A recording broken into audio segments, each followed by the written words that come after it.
one of the topics that's come up, in some ways, this is also a refresher for our men from Monday Night Set Free, is this topic of forgiveness. Because honestly, I found forgiveness and unforgiveness in particular as one of the biggest keys to healing.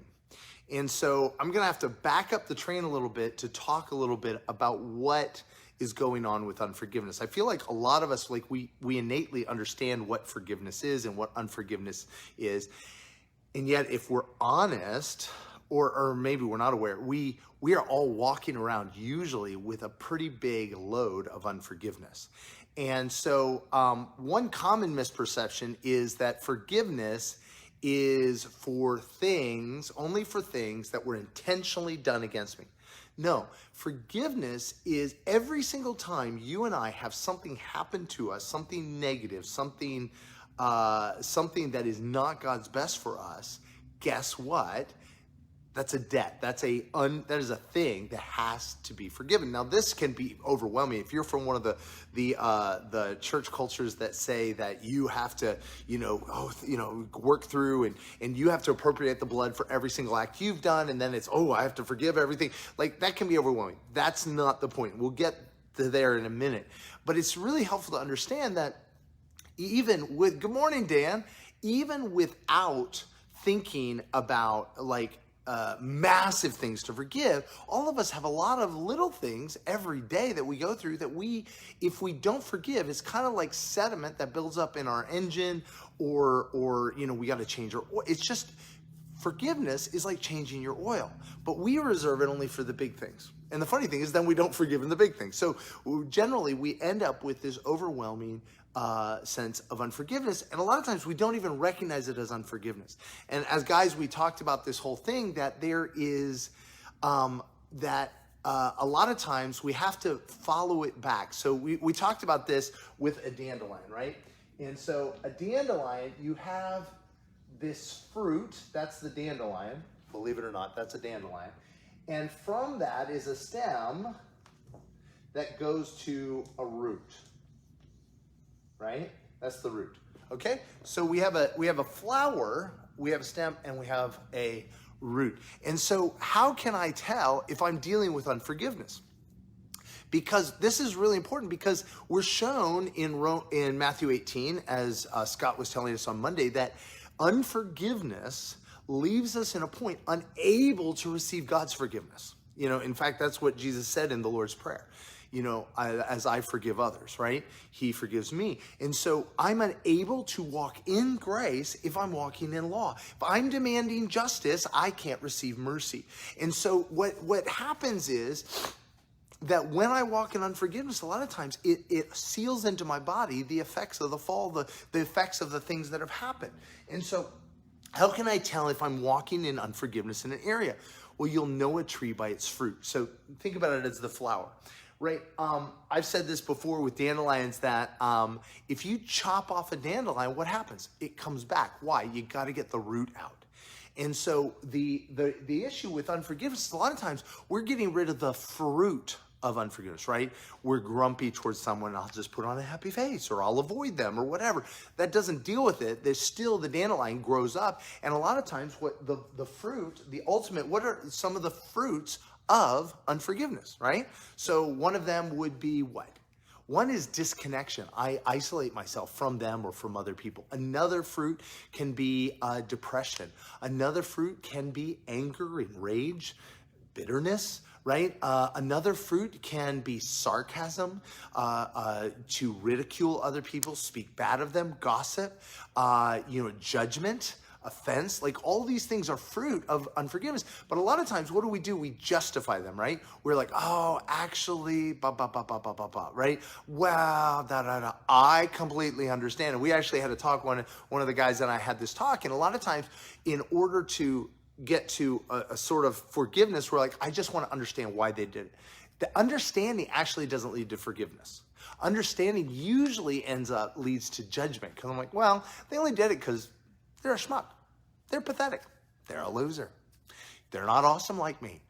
And so the reality is forgiveness and understanding and compassion may follow forgiveness, but it doesn't lead to forgiveness, because forgiveness is a supernatural act. It's recognizing something wrong has been done that I need to release, because the reality is I can't get them to pay for what they did. I can't get them to pay back what they stole from me, right? Because, like, for instance, if somebody breaks into your house and robs you, even if they give you back the stuff, guess what? They can't give you back the peace of mind. They can't give you back the sense of safety. They can't give you what they stole, right? The hours you spent at the police station. They can't do that, right? And so forgiveness is saying, I release you. You owe me nothing. I just surrender it all to Jesus. That's what forgiveness is. And so, but we can't deal with unforgiveness if we don't recognize its presence in our lives. And so we start by looking at the fruit. What's the fruit? The fruit would be, like we talked about, it can be anger, depression, despair. It could be ridicule. It can be judgment of someone. And a lot of times we're like, listen, I totally understand, but right? And so I want to back up. It's not the words, it's the what's happening inside. Are we angry? Are we defensive? Are we afraid? Are we, does being around someone make us feel powerless? Whatever it is, right? That's signs that I'm walking in unforgiveness. And so I can try to chop off the flower as much as I want, but it actually causes the root to spread. So what do I need to do at this moment? What do I need to do? I need to go after the root. So what can I do? I can say, honestly, I could dig in my lawn and I would just destroy it. But I want to follow. I say, Jesus, where is this coming? I want to have a conversation with Jesus. Jesus, why am I feeling this way towards this person? And a lot of times we can't admit where we need to forgive because it feels too petty. Listen, it's not about how great or how petty something is. It is fundamentally, we have to forgive. And it does no matter how small it is, and believe it or not, you even have to forgive imagined things. Not even if you're forgiving them, you're just forgiving what you thought they did, right? Anybody here, you in paranoia, you imagine that someone was doing something and it turned out they weren't doing it? Well, guess what? You're still hurt. So you just say, I forgive them. Somebody asked me, how can I forgive someone who's no longer here, who's somebody who's dead? Again, this isn't forgiving someone to their face. This is forgiving them before God, right? Why? How can we do that? Because forgiveness is saying Jesus paid for everything on the cross. He paid for every debt. So it's kind of like if you have a mortgage and somebody buys your mortgage, right? They bought your mortgage. Jesus bought that debt. So surrender it to him. Give it to him. It's no longer yours anyway. Give it to him. He paid for it. Take it all. And then I'm trusting him to manage the results of it and help me recover and restore the things that have been stolen from me. So what I have to do is I have to first recognize the fruit, and then I follow it back with Holy Spirit. Jesus, where is this coming from? What? Why? And a lot of times it's like, honestly, depression is anger turned inward, and oftentimes depression is from unforgiveness. Just saying. So going to this place, say, Jesus, where is this coming from? What's going on here?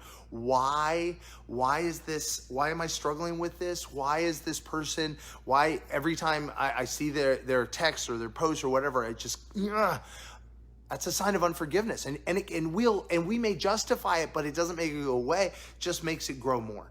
And turn to bitterness. So what we do is we say, God, I realize I need to forgive this person. Sometimes we can't even be honest. Like, what is it that I need to forgive?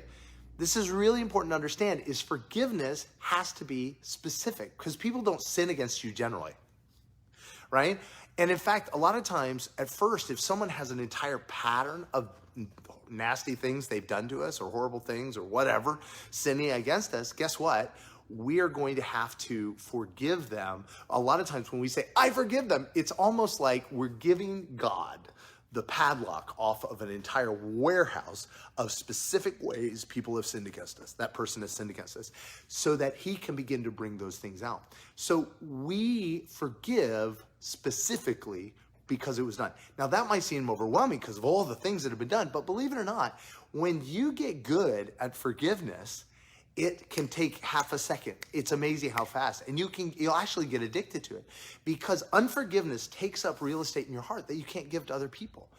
Man, anybody had this? You are angry and somebody else is trying to engage you and you're like, right? We are unable to engage others because that space in our heart is taken up with unforgiveness. So we need to release it. Maybe you've been deeply hurt in a relationship. You can't make new friendships. You can't have a romantic relationship. Really, you can't give that part of your heart to those friends, that person, girlfriend, boyfriend, until you get it back, and you get it back by forgiveness. And so, come on, Mike. Awesome. Good to see you. And so with this, with forgiveness, what I'm doing is I am getting my heart back, right? So that he can fill it with good things, so I can connect with other people. And so I forgive. Forgiveness is truly selfish. It's about me. It's about me getting my heart back. And it's about releasing the other person because, it's been said, unforgiveness is like attempting to assassinate someone else by drinking the poison yourself, because it doesn't affect them at all, right? But I'm releasing them. They owe me nothing. I'm setting them free. And so forgiveness has to be for specific acts. And so this is the final thing. Don't dig in your heart. Listen, people get on this self-analytical. Listen, you've never found anything but dead men's bones in your heart. If you dig in your heart, you're just going to find hell. So let God do the digging. So I notice fruit in my heart. I allow him to guide me back to it. So where's it coming from? As soon as I see something, I now have an opportunity to forgive. Now, here's the deal. Forgiveness is supernatural. I'm absolutely unable to forgive any more than I can lift myself up by my bootstraps, any more than, I can raise myself up to the ceiling, because I don't have the capacity, I don't have the capital, but on top of that, I don't own the debt. So what do I have to do? I have to trust in his forgiveness of me and his power. It's a supernatural act. I'm simply surrendering to him. I'm surrendering to him that he's paid for this debt. And I'm surrendering. It's letting him do the work of unhooking this thing from my heart. So how do we do that? I want to say this. I think this is going to be backwards. So let me see if I can do it. Yeah, that's backwards. So I'll flip that around. So here's the deal. Step one of forgiveness is erasing bad marks. There we go. All right. Step one of forgiveness is simply saying, I want to forgive. Jesus, I forgive this person. That's step one. Forgive. Step one is forgive. I forgive them. I like to say they owe me nothing, right? I release them. I release them. I release them. I would say that. That's a better step two, is step two, there we go. Step two is release. I have a hard time writing backwards. Step two is release. I release them. So I forgive them. I release them. I'm setting them free. And the third thing with that I do is the third step they owe me nothing. Nothing. They owe me nothing. They owe me nothing. This is so important. They don't even need to recognize what they did to me. Now, forgiveness and boundaries are two separate things. And in fact, we can only establish healthy boundaries that are not reactive if we're walking in forgiveness. So this is separate from boundaries. We can talk about that in a minute if you like, but I'm simply saying they owe me nothing. They don't even need to recognize ever what they did to me. Whew. I'll tell you, that's a piece I feel like a lot of times holds unforgiveness, doesn't it? Where they need to know, they need to recognize what they did and how horrible person they are. I release them. They're yours, Jesus. I surrender them to you. I give them to you. And here's the really, really, really hard one. I bless them. I bless them. I bless them. How do I bless them? So a lot of times I want to ask Jesus how he wants to bless them, right? I want to do like Jesus only did what he saw the Father doing. What is your will for them? What is your blessing for them? But sometimes that's really hard. So if all else fails, cheat and flip it. So I'll give you an example. A guy cheated us. We were in, some of you've heard the story. We were in Mexico. I was looking at a trinket. I was asking what the price was. And in trying to hand it to him, he let it drop. Suddenly, a trinket that was worth about $1 is worth $25, right? So he cheats me out of $25. And in that moment, I was like, what do I do? I'm feeling shame because I feel stupid. I feel bad before my wife. I'm mad at this guy. But I realize if I don't forgive him in that moment, I know where I'm going to go. I've already been there before in my life. Hey there, Jeannie. I forgive him. I released him. And then the blessing, I was like, what is the blessing? Here's this young guy. He's trying to make a living. And in the process, he's merchandising his soul. And so my prayer was, God, I pray that I bless him to have a job where he doesn't have to sell his soul, where he doesn't have to rip people off. I bless him to be able to sleep well tonight and know your love. Wow, dude, it unhooks our heart because we can't simply not do a negative. We have to allow God to fill our hearts with a positive, with what his will is for that person, his perspective towards that person. So as I am doing forgiveness, remember, so the step 1 is I forgive. Step 2 is I release. Step 3, they owe me nothing. And step 4, I bless them. And again, this is just for specific acts. Now, the reality is you get good at this, you can go through that in half a second. It's amazing. And in fact, for me, at one point, 99.999% of my heart was up with unforgiveness. I had no capacity for relationship. I'd walk into a room, I'd immediately judge everybody in that room. I called it discernment, but I was like, nah, nah, nah, nah, nah. Why? As a form of self-protection. And so what I started to do is I started to forgive. It was like all of a sudden I was getting my heart back. It was almost another image God gave me was like a hot air balloon had sandbags pulling it down. It was like everyone got cut. A balloon popped higher and I was like, oh my gosh, well, let's just cut them all, right? I got addicted to forgiveness because I realized it was the path to breakthrough and healing in life. But I mentioned this yesterday. Years ago, I had developed a bleeding ulcer, and in part of that had to do with anxiety. But a lot of that anxiety, honestly, came from unforgiveness. And so what happened is when I began to walk in forgiveness, my bleeding ulcer got healed almost instantly. It was within a week, but it was really probably closer to 2 days. And so the thing is that when I hold on to unforgiveness, oftentimes I'm holding on to the effects of what has been done to me. Our bodies are designed to heal, and when they don't heal properly, it's usually because something's blocking it. And when I choose to walk in unforgiveness, do you know who I'm talking with? The accuser. Right? That's what unforgiveness is. It's accusation. And so when I choose to walk in unforgiveness, I'm actually dialoguing with the devil. I'm giving the devil access to my life, giving the devil access to my mind. Guess what? That results in demonization. This is one of the big ways that people get demonized is through unforgiveness, through trauma and unforgiveness. And that's right, Jeannie, forgiveness is the key. And so I can't say it enough. I forgive for me. I forgive for me. I'm releasing them so I'm not chained to them, right? Because I'm just chaining myself to the people who hurt me rather than releasing them to God and saying, God, I trust you with them.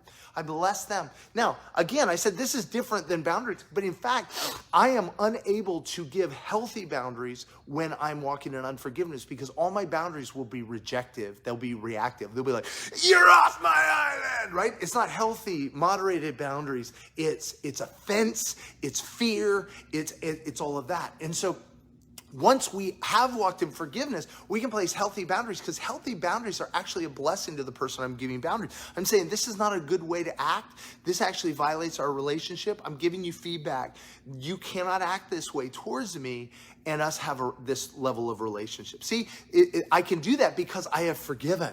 I can be not, right? So coming back, so Forgiveness is going to be specific. And when we start general, God will lead us to specific. I don't need to dig in my heart. God will bring the items up one at a time and allow me to deal with them. So I'm just going to lead us real quick right now. In forgiveness. If you are, maybe you're struggling with something physical, or maybe you recognize that fruit you were talking about, maybe ask God, is there some area I need to forgive? Is there some person I need to forgive? Where is this coming from, Lord? Can you show me? Don't dig, just grab hold of what he says. And if you're like, I don't think I have anything towards that person, ask God, what is it that I have towards this person? What is the way that this person has sinned against me? What is the barrier that is between me? We were reminded by Scott on Monday that, Jesus talks about this. He says, if anybody has anything against you or you against them, before you bring your offering in the temple, go ahead and get it straight. And so this is also removing barriers, not between God and us. He's never had a problem, but between us and him. And so in that moment, we can actually forgive. So I'm going to guide us through one of these really quickly. Grab a hold of that one person, that one thing, right? And I'll just do this and I'm gonna say it generically, but you'll see where to put your stuff. So Jesus, I forgive for boom, boom, boom, boom, boom, right? I forgive him by name for, and it really helps to do this out loud. I forgive so for this that they did, very specifically. I release them utterly, completely.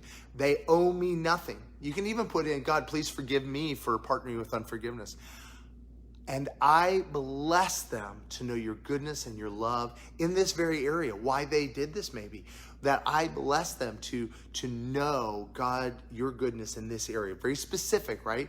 In that area. So forgive, release, they owe me nothing, and I bless them. And I'm going to tell you, man, we did this on Monday night, man. Just super simple, just like this. Men were crying. Why? Because it's real, because it's a supernatural thing. It's an act of surrender, letting God do what only God can do, which is set us free, which is what he paid for on the cross. And so, is this making sense? Give me some feedback. Give me, I'd love to hear from you guys if you got questions. And I'm going to tell you, I've seen this over and over and over again. Instantaneously, people go back and go, like, I've had people come up and they're like, I need prayer for this. And one of the things I'll ask is, when did this start? And they'll say, well, it started at this time. I said, what traumatic thing, what bad thing happened at that time?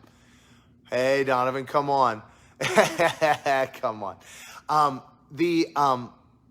So I'll ask people, what happened at that time when this condition started? And it'll say, what traumatic thing? And they'll say it. And I'm like, well, is there anybody there you need to forgive? If there was an accident, who was at fault? Was it them? Was it you?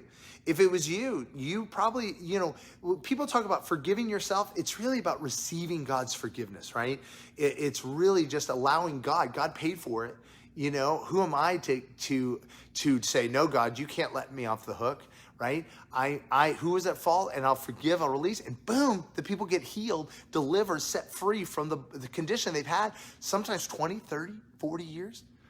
I mean, I've seen people healed that had a condition from childhood, and they're in their 70s. Listen, it doesn't have to be your portion. And so forgiveness is such a key. It's the core. It's really the core of the gospel, right? And so love it, love it, love it. Keep the questions coming. Keep the dialogue going. And have an amazing day. And as always, if you need to know what we're doing at Arise, go to ariselife.org/events. And see you after a while. Take care.